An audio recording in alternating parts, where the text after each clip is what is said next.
पण आज भारतीय जनता पक्ष तुम्हाला चिरडून काढतेय आणि तुम्ही भारतीय जनता पक्षाचं नाव घ्यायला देखील घाबरताय। मार खाताय मंत्र्यांचा, मंत्री मार खातोय। भारतीय जनता पक्षाकडनं तुळवले जात आहेत, स्वतःला वाघ समजतायत।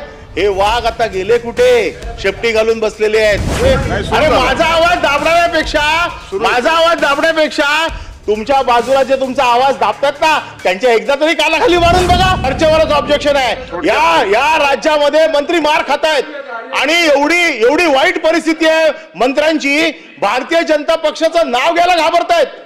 कोण पोलिसाची हिंमत होते? पोलीस हे प्यादे आणि पोलीस हे प्यादे, या पोलीस मारतो तुम्हाला आणि तुम्ही मूग गिळून गप्प बसताय। कुठे गेला तुमचा स्वाभिमान? कुठे गेला तुमची बंडखोरी वृत्ती? आणि मला वाईट तर वाटतं राष्ट्रवादीने देखील मार खाल्लाय। म्हणजे फक्त शिवसेनानेच मार खाल्ला नाही, राष्ट्रवादीने मार खाल्लाय। जो तुम्ही निर्णय त्यावेळेला घेतला, तुम्ही दोघे बाहेर पडा सत्तेत ना, मग कळेल। पण आज भारतीय जनता पक्ष तुम्हाला चिरडून काढतेय आणि तुम्ही भारतीय जनता पक्षाचं नाव घ्यायला देखील घाबरताय। मार खाताय मंत्र्यांचा, मंत्री मार खातोय। आणि जर मंत्री मार खात असेल आणि या सभागृहामध्ये आपल्याकडे संरक्षण मागत असेल, हे सभागृह मंत्र्यांनी संरक्षण मागायचं आहे का सर्वसाधारण आमदारांनी मागायचं आहे? आमदार पायऱ्यांवरती सरकारच्या विरोधात, मुख्यमंत्र्यांच्या विरोधात 289 का बसतो? अभूतपूर्व परिस्थिती महाराष्ट्रात निर्माण झाली आहे आणि जेव्हा अभूतपूर्व परिस्थिती महाराष्ट्रात निर्माण होते त्यावेळेला हा विषय 289 चा होतो। भारतीय जनता पक्षाकडनं तुळवले जात आहेत, स्वतःला वाघ समजतायत।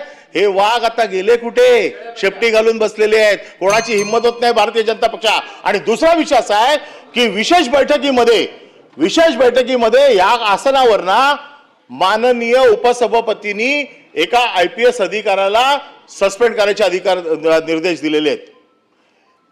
आताच काही दिवसापूर्वी खालच्या सभागृहामध्ये तालिका अध्यक्षांनी एका IAS ऑफिसरला सस्पेंड केलं आणि नंतर नामुष्किरीने त्या IAS ऑफिसरला परत घेतलं। तुम्हाला तुमचे अधिकार जर वापरायचे असतील तर ज्या अधिकारात खाली आपण पिटलो गेलोय, मार खाल्लाय, तेच अधिकार पुन्हा तुम्ही इकडे वापरताय। माझं म्हणणं आहे मिसयूज ऑफ पॉवर आहे।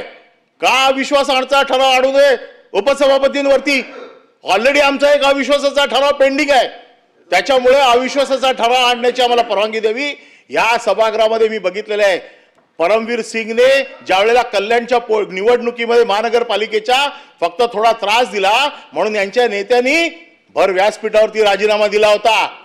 कुठे गेलं ते शौर्य? कुठे गेली ती ताकद? का फक्त शिवसेनेबरोबर दादागिरी करायची आणि भारतीय जनता पक्षासमोर शेपटी घालायची? हे ह्या सभागृहात मी कधी बघितलं नव्हतं। आज शहीद दिन आहे म्हणून हा विषय मला आज सभागृहासमोर आणावासा वाटतो।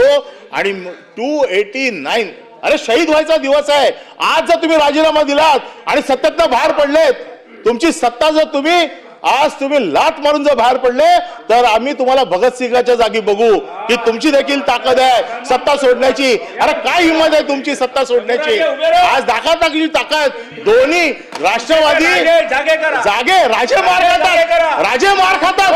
दोन राजांनी मार खाल्ला। उदय सामंत बोला ना। सभापती महोदय एखाद्या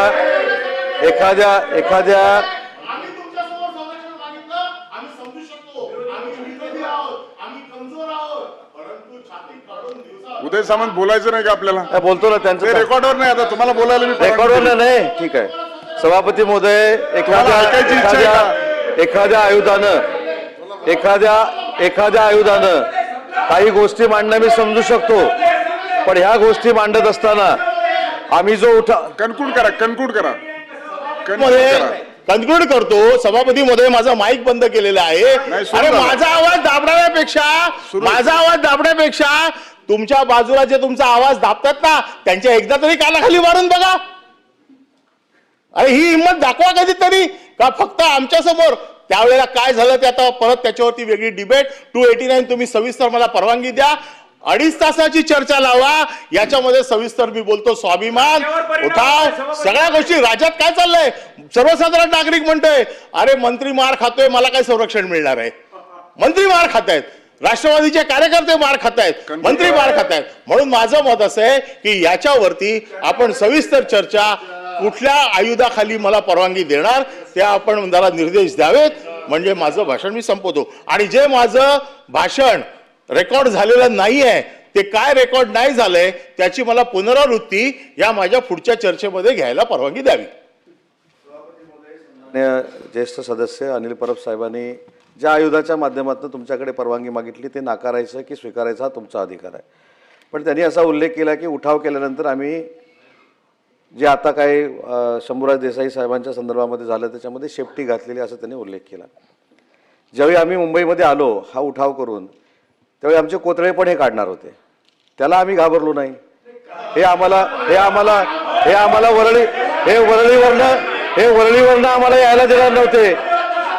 हे वरळीवरनं आम्हाला यायला देणार नव्हते. शेपटी घालण्याच्या गोष्टी यांनी आम्हाला शिकवू नये. आम्ही न्याय मागितलेला आहे. आमच्या मंत्री महोदयांनी तुमच्याकडे दाद मागितलेली आहे. हा राजकीय संस्कार आहे आणि ज्यांना संस्कार नाही ते असं बोलतात.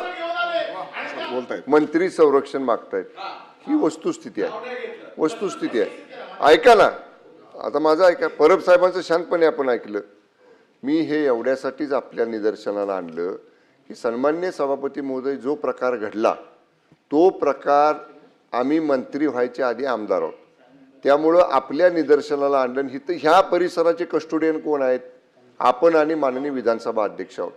आता राहिला प्रश्न. परब साहेब म्हटले उठाव केला, कुठं गेली छाती? उठाव करताना सुद्धा काय वाक्य वापरली होती? ह्यांची प्रेतं येतील, कोतळे काढू.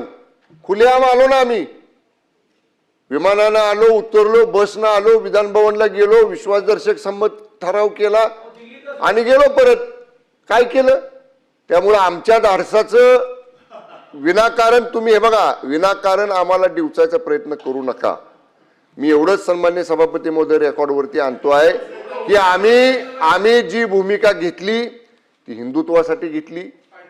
शिवसेना प्रमुख स्वर्गीय बाळासाहेब ठाकरे साहेबांनी श्रद्धेय अटल बिहारी वाजपेयी साहेबांनी केलेली भाजप शिवसेनेची युती टिकवावी म्हणून घेतली. आता त्या युतीमध्ये काही कटू अनुभव कालच्यासारखे आम्हाला आले, हा भाग सोडा.